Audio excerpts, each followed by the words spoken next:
حضور علیہ السلام سے جب پوچھا گیا کہ حضور سب سے بڑا گناہ کون سا ہے، تو آقا کریم علیہ السلام نے فرمایا کہ سب سے بڑا گناہ یہ ہے کہ ان تجعل للہ ندًا، کہ تو اللہ کے ساتھ کسی کو شریک ٹھہرائے، وہو خلقک، حالانکہ اس نے تجھے پیدا کیا، تجھے تخلیق کیا اور تو اس کا شریک بنا کے بیٹھ جائے، کہا یہ سب سے بڑا گناہ ہے۔ تو راوی نے عرض کی قلت ثم ایو، حضور پھر اس کے بعد؟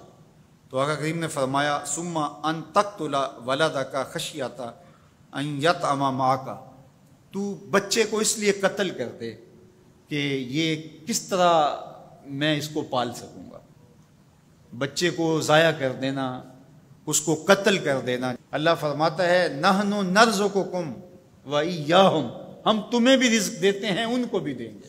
تیسری بات حضور نے فرمایا ان تزانی بحلیلۃ جارک، آپ ہمسائے کی بیوی کے ساتھ بدکاری کریں تو یہ بڑے گناہوں میں سے۔ ہمسایہ ماں جائے کی طرح ہوتا ہے، اس کی دیوار سانجھی ہوتی ہے، اس کی عزت سانجھی ہوتی ہے، اور اگر کوئی شخص طاق میں رہے اور ہمسایوں کے گھر گھس کے ان کی آبرو ریزی کر دے تو یہ تین بڑے گناہ جو ہیں ان میں سے ایک بڑا گناہ اللہ کے محبوب علیہ السلام نے ارشاد فرمایا۔ حضرت عبداللہ ابن مسعود رضی اللہ تعالی عنہ سے یہ روایت مروی ہے کہ لا احد اغیر من اللہ عز وجل، اللہ سے زیادہ کوئی غیرت مند نہیں ہے، اللہ سب سے زیادہ غیرت مند ہے، اور اس کی غیرت کا تقاضا یہ ہے وَلِذَلِكَ حَرَّمَ الْفَوَاحِشَ مَا ظَهَرَ مِنْهَا وَمَا بَطَنَ، کہ اس نے بے حیائی کو چاہے وہ پوشیدہ طور پہ کی جائے یا اعلانیہ طور پہ کی جائے اس کو پسند نہیں کیا، اور اس نے منع کر دیا اور لوگوں کو روک دیا، حرام قرار دے دیا،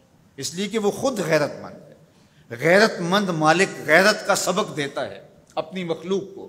اللہ تعالیٰ قرآن مجید میں ارشاد فرمایا وَلَا تَقْرَبُوا الْفَوَاحِشَ مَا ظَهَرَ مِنْهَا وَمَا بَطَنَ، فحش کام کے قریب نہ جانا، وہ اعلانیہ طور پہ کرو یا وہ مخفی طور پہ کرو۔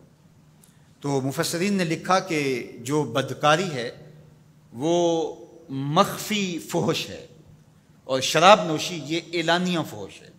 شراب نوش جو ہے وہ چھپ نہیں سکتا، بدکار بعض اوقات ایک مدت کے لیے چھپ جاتا ہے، لیکن یہ بات ذہن میں رکھیے کہ جو بدکار ہے وہ دنیا کے اوپر رسوا ضرور ہوتا ہے، اس کے چہرے کا نور چھین لیا جاتا ہے اور اس کے اوپر مصیبتیں مسلط کر دی جاتی ہیں، اور اللہ کے قہر و غضب کا شکار ہوتا ہے، اس کی دعائیں قبول نہیں ہوتی، نیک لوگوں کی دعاؤں سے اس کا حصہ نکال لیا جاتا ہے، لیکن بہرحال ایک مدت کے لیے چھپ جاتا ہے۔ لیکن شرابی اپنے جرم کو نہیں چھپا پاتا، تو کہا کہ جو مخفی جرم ہے وہ بدکاری ہے، اور جو ارشاد فرمایا قرآن نے کہ جو ظاہر جرم ہے اس سے مراد جو ہے وہ الخمر ہے، شراب ہے، اور ہر نشہ دینے والی چیز سے حرام کی حرمت آئی۔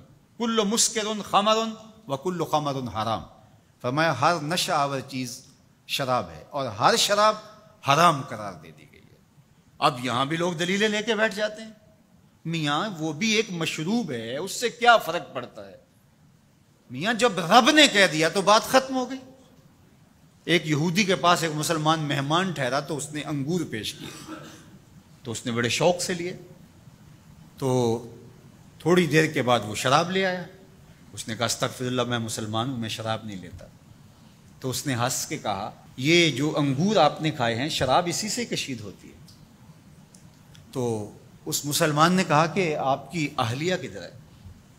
تو وہ اپنی اہلیہ کو بلا لایا، تو کہا آپ کی کوئی اولاد بھی ہے؟ کہا ہاں میری بیٹی ہے، کہا اس کو بھی بلا لاؤ۔ تو اس کو بھی بلا لایا۔ جب دونوں آ کھڑی ہوئی تو کہا کہ یہ حلال ہے تیرے لیے اور یہ بیٹی اسی کی ہے، اور یہ حلال نہیں ہے۔ تو جب اس یہودی نے یہ بات سنی فقال اشہد ان لا الہ الا اللہ وحدہ لا شریک لہ واشہد ان محمدا عبدہ ورسولہ۔ کہا اتنی خوبصورت دلیل، اتنی خوبصورت دلیل۔ کہا انگور سے شراب نکلی ہے تو شراب حرام کیوں، انگور حلال کیوں؟ تو کہا مجھے یہ بتاؤ کہ تمہاری بیوی تمہارے لیے حلال ہے، تمہاری بیٹی تمہارے لیے حرام کیوں؟ کہا بات سمجھ میں آ گئی۔ تو میرے رب نے بعض کا تو اس کی حکمتیں ہمارے علم میں نہیں ہوتی، اور حکمت نہ جاننے کی وجہ سے ہم کہتے ہیں کہ یار یہ بات سمجھ میں نہیں آتی۔ یہی تو ہمیں بتایا گیا کہ جو سمجھ میں آئے اس کو بھی ماننا ہے، جو نہیں سمجھ میں آئے اس کو بھی ماننا ہے۔ ہم جنت کو مانتے ہیں نا، دیکھا ہے، یا رب کو مانتے ہیں، دیکھا ہے، وہ سمجھ میں آتا ہے، تو دل میں تو آتا ہے، سمجھ میں نہیں آتا۔ میں جان گیا بس تیری پہچان یہی ہے۔ ہم تو سب سے بڑی حقیقت کو بغیر دیکھے مانتے ہیں، بغیر سمجھے مانتے ہیں۔